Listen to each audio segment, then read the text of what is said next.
ఈ వీడియోలో మనం కొన్ని అద్భుతమైన దేవాలయాల గురించి అయితే తెలుసుకోబోతున్నాం. ఇంకా మీరు ఎప్పుడు వినని చూడని టెంపుల్స్ గురించి, ఆ టెంపుల్ యొక్క అద్భుతమైన హిస్టరీ గురించి ఈ వీడియోలో అయితే చెప్తాను. ఈ వీడియో చాలా ఇంట్రెస్టింగ్ గా ఉండబోతుంది, స్కిప్ చేయకుండా చూడండి.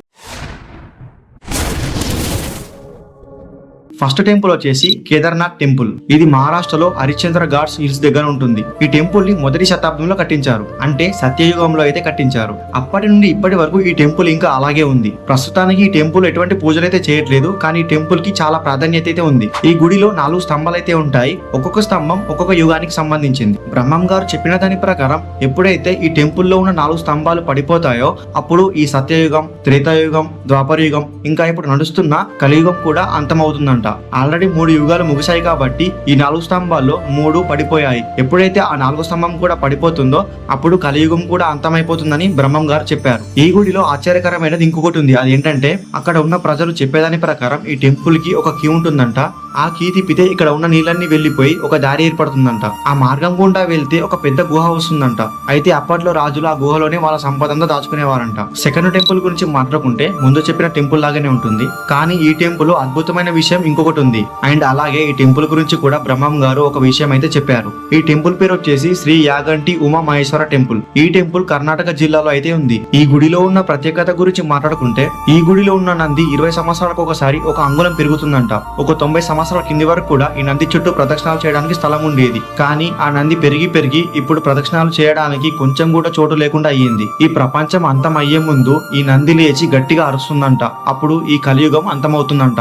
అయితే ఈ నంది ఇక్కడికి ఎలా వచ్చింది, అది దానికదే సైజ్ ని ఎలా పెంచుకుంటుంది అనే విషయం గురించి మాట్లాడుకుంటే కొన్ని శతాబ్దాల కింద అసలు ఇక్కడ ఈ నంది ఉండేదే కాదు. నంది ప్లేస్ లో ఒక రాయి ఉండేదంట. కొందరు ఆ రాయిని అక్కడి నుండి తీసేద్దామని ప్రయత్నించినప్పుడు ఆ రాయి కొంచెం కూడా కదలలేదంట. అలా చాలాసేపు ప్రయత్నించినప్పటికీ ఆ రాయి కొంచెం కూడా కదలకపోవడంతో సర్లే దీని సంగతి రేపు చూద్దామని అక్కడి నుండి వెళ్లిపోయి మరుసటి రోజు తిరిగి వస్తే ఆ రాయి ముందు దానికంటే కొంచెం సైజ్ పెరిగిందంట. అలా పెరుగుతూ ఆ రాయి నంది రూపానికి వచ్చిందని కొన్ని ఆర్టికల్స్ అయితే ఉంది. ఆ తర్వాత అక్కడ ఉమామహేశ్వర టెంపుల్ అయితే కట్టారట. మూడవది బ్రహ్మం గారి గురించి. ఇప్పటి వరకు బ్రహ్మం గారు కాలజ్ఞానంలో ఇలా చెప్పారు అలా చెప్పారని తెలుసుకున్నాం కదా. అయితే అతను కాలజ్ఞానం ఎక్కడ రాశారో తెలుసా? ఇక్కడ మీకు విగ్రహం కనిపిస్తుంది కదా, ఒకప్పుడు ఇక్కడనే కూర్చొని బ్రహ్మం గారు కాలజ్ఞానం రాసేవారు. ఈ గుహ రవ్వలకొండ కేవ్ లో చాలా లోపలికి వెళ్తే ఉంటుంది. మరి అప్పట్లో అంత లోపలికి వెళ్లి రాసినా కూడా అందరికి ఎలా తెలిసిందంటే దీనికి ఒక చిన్న స్టోరీ అయితే ఉంది. మన బ్రహ్మం గారు అక్షమాంబ అనే ఒక ఆవిడ దగ్గర పని చేసేవారు. ఆవిడ దగ్గర ఉన్న ఆవుల్ని రోజు తీసుకెళ్లి బనగానపల్లిలో ఉన్న రవ్వలకొండ పైన వాటిని మేపేవారు. అయితే బ్రహ్మం గారు అందరిలాగా మామూలు మనిషి కాదు కదా, కొన్ని అద్భుతమైన దైవశక్తులు ఉన్న మనిషి. అయితే ఆయన ఏం చేసేవారంటే ఆ ఆవులు ఆ కొండపైన మేస్తున్నప్పుడు వాటి చుట్టూ ఒక గీత గీసేవారు, అవి ఎటు వెళ్లకుండా ఉండడానికి.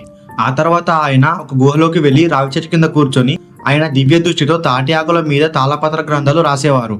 ఇవన్నీ ఒక అతను చూసి అక్షమాంబకి ఇలా చెప్తారు, అసలు బ్రహ్మం గారు మీ ఆవుల్ని ఏం మేపట్లేదు, అతను ఆవుల్ని వదిలేసి ఇక్కడికి వెళ్తున్నారని చెప్తారు. ఇతను ఆవుల్ని వదిలేసి ఎటు వెళ్తున్నాడని ఒకరోజు అక్షమాంబ బ్రహ్మం గారి వెంట వెళ్తుంది. అప్పుడు వీరబ్రహ్మేంద్ర స్వామి గారు ఒక రావి చెట్టు కింద కూర్చొని ఆయన దివ్య దృష్టితో తాటి ఆకుల పైన తాళపత్ర గ్రంథాలు రాస్తూ ఉంటారు. ఇలా బ్రహ్మం గారు ఈ గ్రంథాలు రాశారని అందరికి తెలిసింది. ఇదే కాకుండా ఆశ్చర్యపోయే విషయం ఇంకొకటి ఉంది. ఈ గుహ నుండి డైరెక్ట్ గా శ్రీశైలానికి ఇంకా యాదగిరికి దారి ఉంది. ఇవి రెండే కాకుండా మొత్తం 14 క్షేత్రాలకు ఈ గుహ నుండి దారి అయితే ఉంది. మనకు ఇప్పుడు గూగుల్ మ్యాప్స్ ఉన్నా కూడా ఎక్కడికైనా వెళ్ళేటప్పుడు దారిన కనిపించే వాళ్లకు అడుగుతూ పోతాం, ఈ రూట్ కరెక్టేనా అని. అలాంటిది ఆ రోజుల్లో ఇవి ఏమీ లేవు. అయినా కూడా 14 క్షేత్రాలకు సొరంగ మార్గం ఎలా తవ్వారో ఏంటో. అండ్ తర్వాత ఒక విలేజ్ గురించి. మీరు ఎప్పుడైనా ఇంటి నుండి బయటికి వెళ్ళేటప్పుడు ఏం చేస్తారు? ఇంటికి తాళం వేసి వెళ్తారు. కానీ ఈ ఊరి ప్రజలు అలా కాదు. ఈ ఊరిలో ఉన్న ఒక్కరు కూడా ఎక్కడికైనా వెళ్ళేటప్పుడు ఇంటికి తాళం వేయరు. ఎందుకంటే ఈ ఊరిలో ఎటువంటి దొంగతనాలు జరగవు. ఒకవేళ దొంగతనం చేస్తే వాళ్ళు చనిపోతారంట. ఇలాగే 15 సంవత్సరాల కింద ఈ ఊరిలోకి దొంగతనం చేయడానికి వచ్చి కరెక్ట్ గా ఊరి పొలిమేర దాటి వెళ్లేలోగా వాళ్ళు చనిపోయారట. అయితే ఈ ఊరు వచ్చేసి మహారాష్ట్రలో సరిసింగపూర్ అని షిరిడికి 70 కిలోమీటర్ దూరంలో అయితే ఉంటుంది.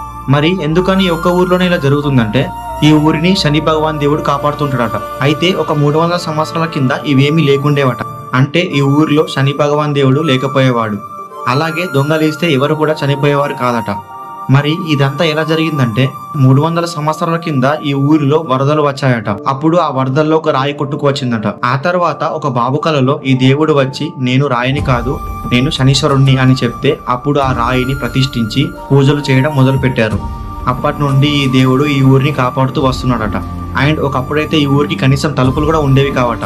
కానీ ఈ మధ్య పిల్లులు కుక్కలు ఇంట్లోకి వస్తున్నాయని అందరూ డోర్లు అయితే పెట్టించుకున్నారు. కొన్ని ప్రదేశాల్లో వినాయక చవితి అప్పుడు వినాయకుడు పాలు తాగాడని, వినాయకుడి కంటి నుండి నీరు వస్తుందని న్యూస్ లో చూసే ఉంటారు. సేమ్ ఇలానే అనంతపురం జిల్లా హిందూపూర్ లో ఒకరి ఇంట్లో ఉన్న సాయిబాబా బొమ్మ నుండి విభూది వస్తుంది. ఇది ఒక్కటే కాకుండా ఆయన పాదాల నుండి నీరు కూడా వస్తున్నాయి. ఎన్నిసార్లు ఆ విభూదిని ఇంకా వాటర్ ని తీసేసినా కూడా కంటిన్యూగా అలానే వస్తున్నాయి. అది కూడా ఇంట్లో ఉన్న చిన్న సాయిబాబా బొమ్మ నుండి. ఈ విషయం ఆ ఊరి వాళ్ళకి తెలిసాక ముందు ఎవరు నమ్మలేదు. కానీ దేవాలయం కమిటీ వాళ్ళు వచ్చి టెస్ట్ చేశాక వాళ్ళు ఇది నిజమే అని చెప్తే అప్పటి నుండి ఈ ఊరి వాళ్ళు నమ్మడం మొదలు పెట్టారు. మరి ఆ బొమ్మ నుండి విభూది ఇంకా నీరు ఎలా వస్తున్నాయి అంటే ఇప్పటి వరకు దానికి ఆన్సర్ అయితే లేదు. 2 సంవత్సరాల కింద వాళ్ళ అక్క ఈ బొమ్మని గిఫ్ట్ గా ఇచ్చిందట. కొన్ని రోజుల తర్వాత నుండి ఆ బొమ్మ నుండి విభూది ఇంకా నీళ్ళు అయితే వస్తున్నాయి. మొదట్లో ఆ ఇంటి వాళ్ళు ఎవరికి చెప్పలేదు. కానీ ఇలాంటి అద్భుతాలు ఎక్కువ రోజులు దాగి ఉండవు కదా. బ్రహ్మం గారు కలియుగంలో కొన్ని అద్భుతాలు జరుగుతాయని చెప్పారు. అండ్ ఆయన చెప్పినట్టే కొన్ని అద్భుతాలు జరుగుతున్నాయి. అండ్ ఇది చూశాక దేవుళ్ళు ఉన్నారని కూడా చెప్పొచ్చు. నంద్యాల జిల్లా రుద్రవరంలో ఉన్న టెంపుల్ లో వెంకటేశ్వర స్వామి ఒకసారి కళ్ళు తెరిచి మూసాడట.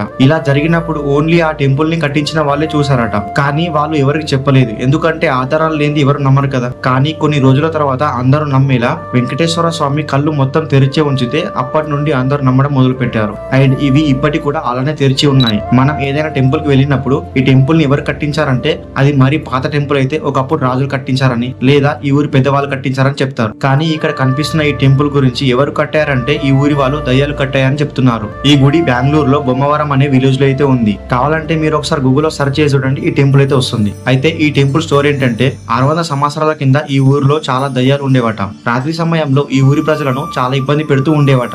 రాత్రి సమయంలో ఏమైనా పని చేసుకుందామంటే ఈ దయ్యాలు పెట్టే భయానికి అందరూ పని మానేసి ఇంట్లోనే ఉండేవారట. అయితే అదే ఊరిలో బుచ్చయ్య అనే అతను ఉండేవాడట. అతను శివునికి చాలా గొప్ప భక్తుడు. అతను చాలా ఆలోచించి శివుని గుడి కడితే బాధపోతుందని గుడి కట్టాడట. కానీ దయ్యాలు ఒక రాత్రిలోనే ఆ గుడిని కూల్చేశాయి. ఆ కోపంతో బుచ్చయ్య అనే అతను తాంత్రిక విద్యను నేర్చుకొని ఆ తాంత్రిక విద్యలతో దయ్యాలకు చాలా బాధ పెట్టేవాడట. ఆ దయ్యాలు ఆ బాధను తట్టుకోలేక మమ్మల్ని వదిలేయండి, మేము వెళ్తామంటే మీరు చేసిన తప్పును మీరే సరిదిద్ది వెళ్ళండి అంటే అప్పుడు ఒక్క రాత్రిలోనే ఆ దయ్యాలు ఆ గుడిని కట్టేశాయట. ఆ తర్వాత ఆ దయ్యాలు ఆ ఊరిని వదిలి వెళ్లిపోయాయి. ఇక్కడ కనిపిస్తున్న ఈ రాయిని ఈ గ్రామం నుండి తీసుకెళ్తే తెల్లవారిలోగా మళ్ళీ ఆ రాయి ఈ టెంపుల్ లోకి వచ్చేస్తుంది. ఈ గుడి తమిళనాడులో ధర్మపురి అనే విలేజ్ లో అయితే ఉంది. అయితే ఈ రాయికున్న చరిత్ర ఏంటంటే ఈ ఊరిలో కరుప్పయ్య అనే అతను ఉండేవాడు. ఒక రోజు వర్షాల వల్ల ఈ ఊరు మునిగిపోతుంటే అతని ప్రాణాలను త్యాగం చేసి మరి ఈ ఊరిని ఇంకా ఈ ఊరిలో ఉన్న అమ్మవారిని కాపాడుతాడు. అప్పుడు అమ్మవారు ప్రత్యక్షమై నీకేం కావాలో కోరుకో అంటే అతను ఇలా కోరుతాడు, నేను ఎప్పుడూ కూడా ఈ ఊరిని కాపాడుతూ ఉండాలని కోరుకుంటాడు. అతను కోరినట్టుగానే అమ్మవారు అతన్ని రాయిగా మారుస్తుంది. అప్పటి నుండి ఈ రాయిని దేవుడిగా భావిస్తూ ఈ ఊరి ప్రజలు అతన్ని దేవుడిగా కొలుస్తారు. అయితే ఈ రాయిని ఎక్కడికి తీసుకెళ్లినా కూడా మరుసటి రోజు అది ముందు ఎక్కడ ఉండేనో అక్కడికి వచ్చేస్తుంది. ఒకవేళ మనం వేరే గుడికి తీసుకెళ్లి అక్కడ పెట్టి తాళం వేసినా కూడా తెల్లవారి లోపు ఆ రాయి మళ్ళీ టెంపుల్ కి అయితే వచ్చేస్తుందంట. ఈ వీడియో లైక్ చేయండి. ఇటువంటి వీడియోస్ ఇంకా చేస్తుంటాను కాబట్టి ఛానల్ ని తప్పకుండా సబ్స్క్రైబ్ చేసుకోండి. అలాగే మీ ఫ్రెండ్స్ అండ్ ఫ్యామిలీకి ఈ వీడియోని షేర్ చేయండి.